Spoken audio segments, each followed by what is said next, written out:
자, 이번 강좌는 함수의 증가와 감소에 관한 이야기입니다. 어떤 면에서 보면 상당히 직관적일 수도 있고 그렇지 않을 수도 있고 그 내용을 이번 시간에 꼼꼼하게 한번 좀 살펴보도록 하겠습니다.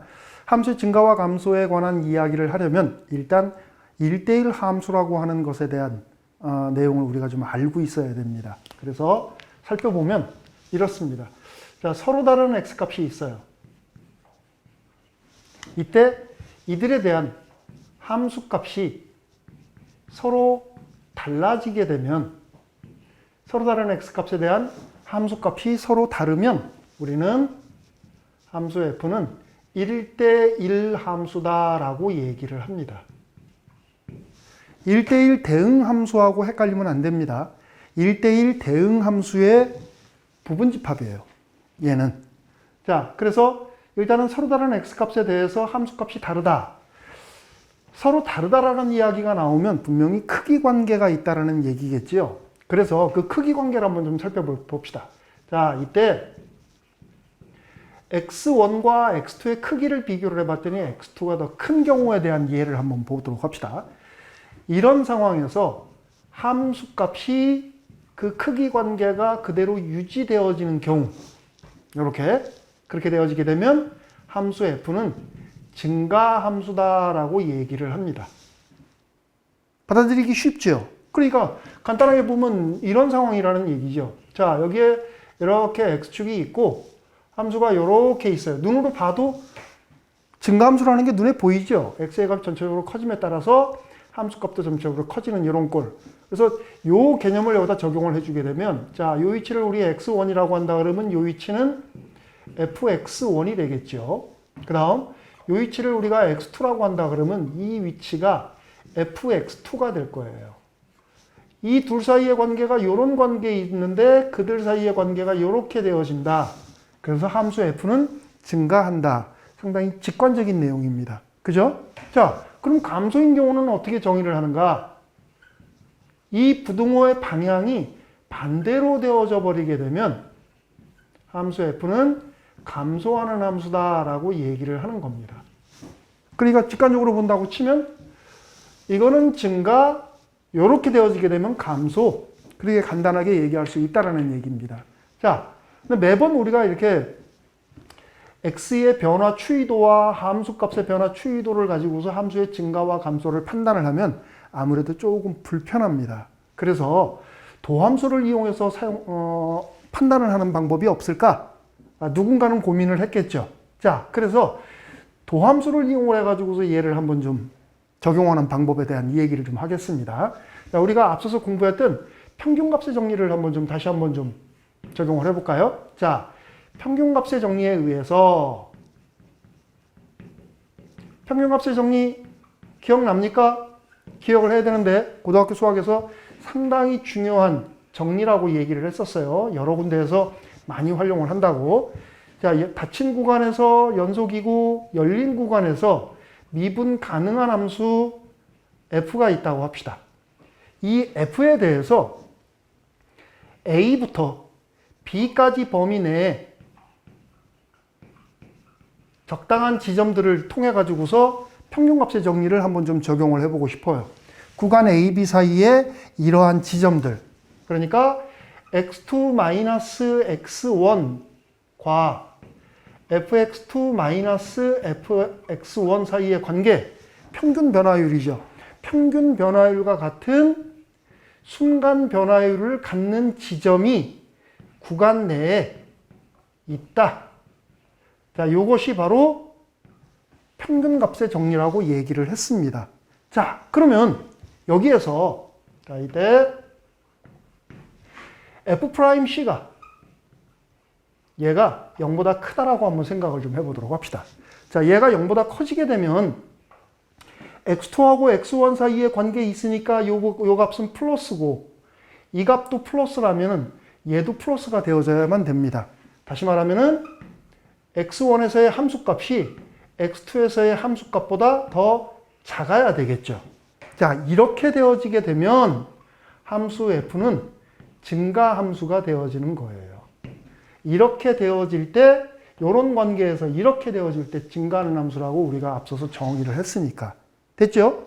그럼 감소할 때는 어떻게 할까요? 감소할 때는 C에서의 미분계수가 순간 변화율이 0보다 작은 경우, 이게 0보다 작아지게 되면 부동호 방향이 바뀌겠죠? x1에 대한 함수값이 x2에 대한 함수값보다 더 커집니다. 이렇게 되어지게 되면 함수 f는 감소한다라고 얘기가 되어지게 되는 거예요. 됐습니까? 간단한 내용이죠. 그러니까 이렇게 우리가 함수에 대한 증가와 감소를 도함수를 통해 가지고서 파악을 해주는 겁니다.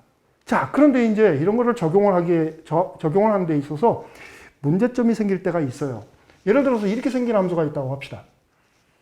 전체적으로 미분 가능한 함수 이렇게 있는데 얘가 특이하게 요 지점에서 x축의 평행한 접선을 갖는다고 얘기합시다.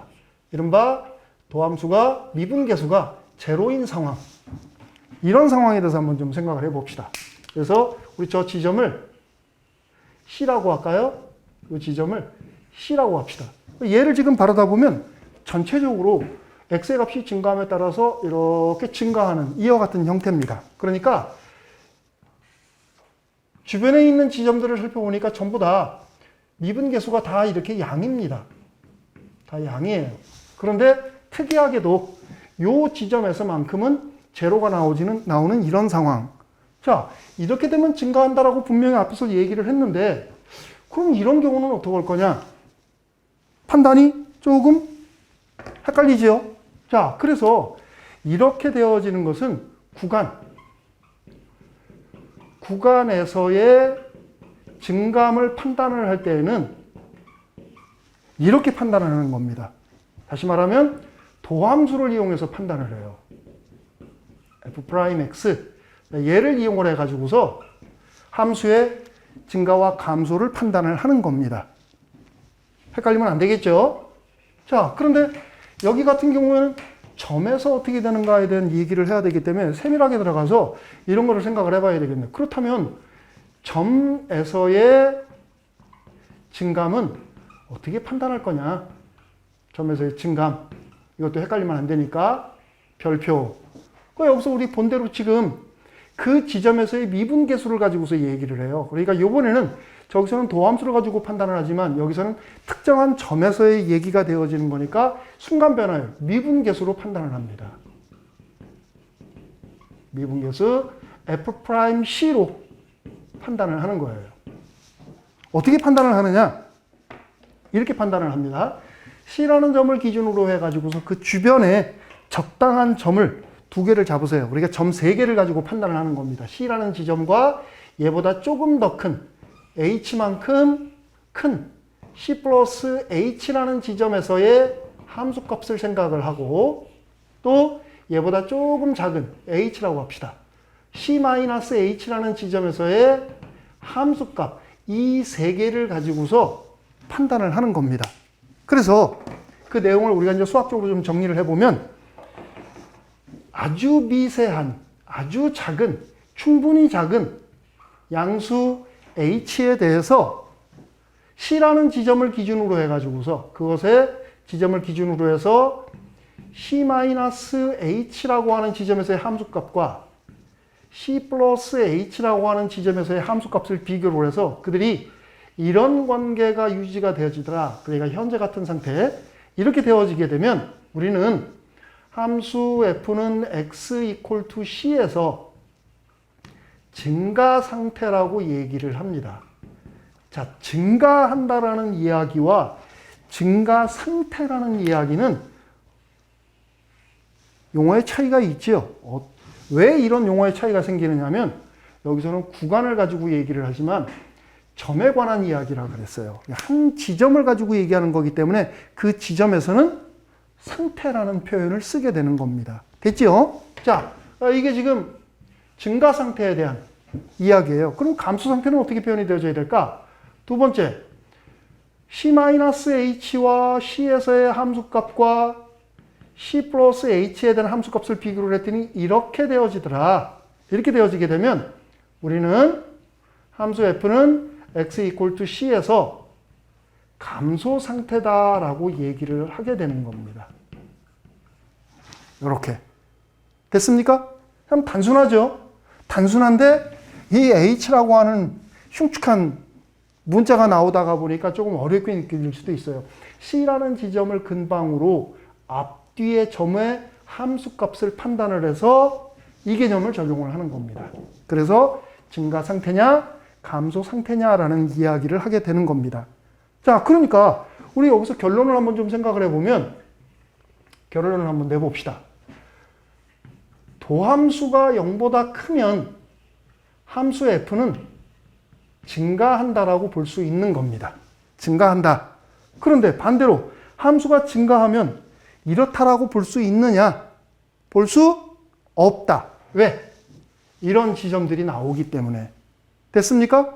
우리가 그런 상황, 좀 극단적인 상황을 한번 좀 또 연출을 한번 좀 해보면 이런 그래프를 생각할 수 있어요. 전 구간에서 미분 가능한데 이렇게 생겼어요. 이렇게 쭉 올라가다가 미분 가능합니다. X축의 평행한 형태로 가다가 또 미분 가능한 형태로 이렇게 올라가는. 그러니까 이 지점과 이 지점에서 상수값을 갖게 되는, 뭐 D2라고 그럴까요? 자, D2라고 하는 이런 지점에서 상수함수로 정의되어져 있는 이런 함수를 한번 좀 생각을 해보세요. 그러니까 이런 것들을 지금 생각을 해보게 되면 전체적으로 보면 증가하는 형태인 것 같은데 얘 때문에 판단하기가 조금 모호해요. 그죠? 그래서 우리가 C라는 지점에서 증가 상태인 것과 C라는 지점에서의 도함수가 0보다 큰 경우 또 도함수가 0 이상이 되어지는 경우에 대한 판단을 한번 좀 해볼 필요가 있어요. C에서 증가 상태면 도함수가 제로가 되어지는 경우죠. 지금 이 경우는 아까 얘기한 대로 상수함수니까 이렇게 D부터 E까지 구간에서 도함수가 모두 미분계수가 모두 제로가 되어지는 상황입니다. 그러니까 이런 상황이 되어져 버린 경우가 있기 때문에 증가 상태면은 이거라고 볼 수 있느냐? 볼 수 없다. 왜?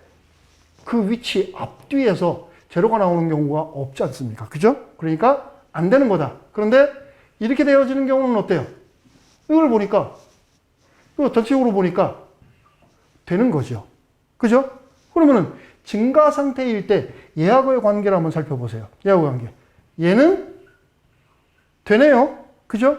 근데 반대로 이렇게 되어지는 경우는 이런 경우 때문에 안 될 수도 있다 하는 그런 사실을 우리가 잊어버리면 안 되겠습니다. 바로 이러한 이유들 때문에 도함수가 0보다 크면 증가한다. 그러나 반대로는 일반적으로 성립이 안 돼요. 그래서 F가 반대로 갈 때에는 증가하는 경우에는 그것의 도함수가 0 이상이다 라고 이렇게 적용을 해줘야 되는 겁니다. 됐습니까? 그러면 이제 감소하는 경우도 이렇게 얘기를 해주면 되겠네. 자, F'X가 0보다 작으면 함수 F는 감소함수다 라고 얘기를 하는 거고, F가 감소하는 함수라면 그것의 도함수는 0보다 작든지 0이 되어지면 된다. 이렇게 우리가 결론을 내려주면 되는 겁니다. 우리가 이 반대로 가는 경우에 대해서 안 되는 이유는 조금 전에도 얘기했지만 점에서 안 되는 경우가 있기 때문에 지금 이런 일이 벌어지게 되는 거예요. 그래서 우리가 학교 현장에서도 이런 것들 때문에 학생들이 상당히 어려워하고 복잡해가지고서 막 포기하는 경우가 있을 수가 있어요. 그래서 어떻게 활용하는지만 우리가 잘 봐두면 활용을 할 때 크게 어려움이 없을 거라고 봅니다. 자, 여기에서 이제 앞으로 공부를 조금 더 하다가 보면 증가라는 말이 있고 단조 증가라는 말이 있고 순단조 증가라는 말이 있고 참 다양한 증가에 대한 표현 방법이 있는데 바로 이렇게 증가하는 형태를 우리는 순단조 증가라고 얘기를 합니다. 이렇게 증가하는 형태를 단조 증가라고 얘기를 해요. 됐습니까? 그러니까 증가하는 형태 중에서 아주 강한 의미를 가지고 있는 증가가 순단조 증가, 좀 약한 증가의 의미를 가지고 있는 것이 단조 증가, 그렇게 알아두면 되겠죠. 자, 그러면 이런 부분에 대한 적용은 어떻게 할 거냐? 적용도 이렇게 복잡할까? 한번 확인을 해보도록 하겠습니다.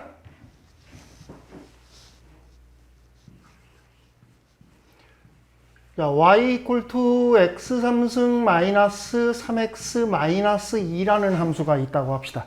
3차 다항함수입니다.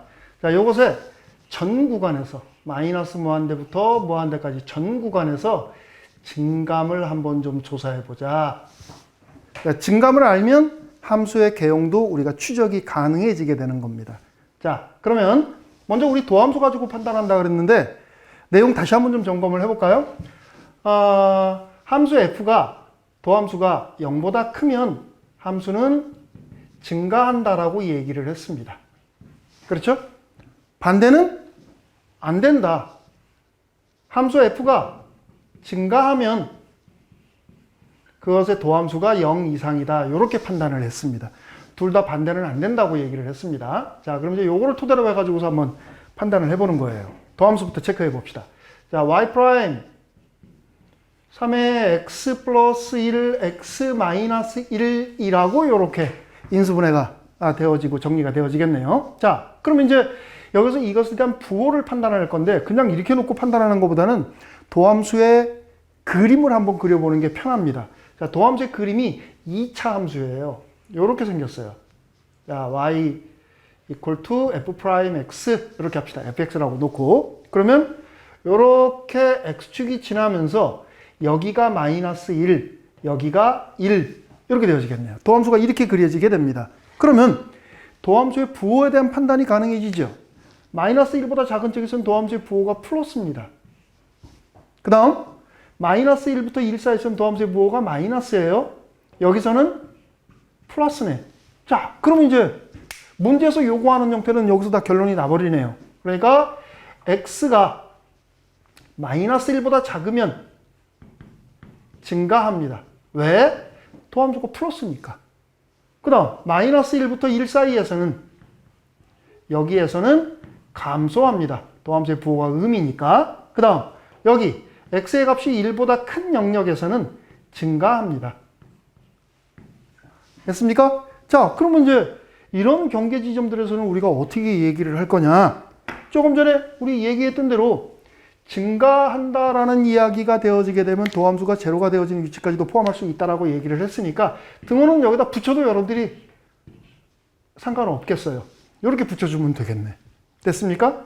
자, 그럼 조금 전에 우리가 그 함수의 증감만 알면 함수의 개형도 판단을 할 수가 있다라고 얘기를 했는데 그 여기서 도함수가 만들어지게 되면 바로 요 위치, 여기가 지금 판단의 기준이 되어지는 위치고 요 위치, 여기가 또 판단의 기준이 되어지는 위치입니다. 그래서 거기를 경계로 해가지고서 여기서는 증가하고 감소하고 증가한다.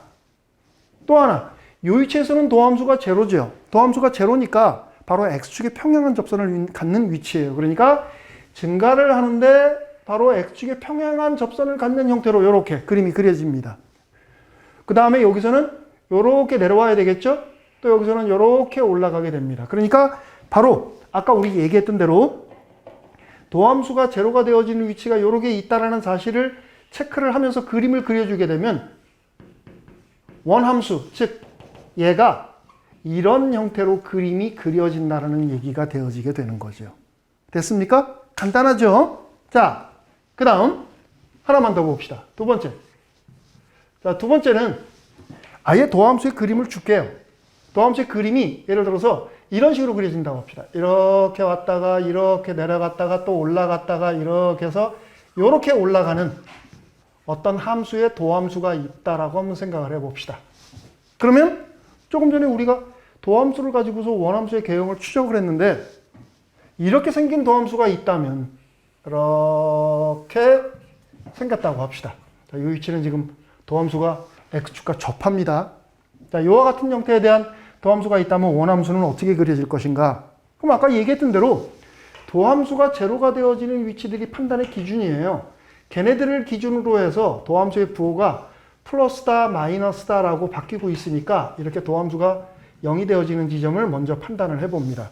그러고 나면 이 위치보다 낮은 쪽에서는 도함수의 부호가 마이너스고 이 사이에서는 도함수의 부호가 플러스고 마이너스, 플러스, 플러스 이렇게 되어지네요.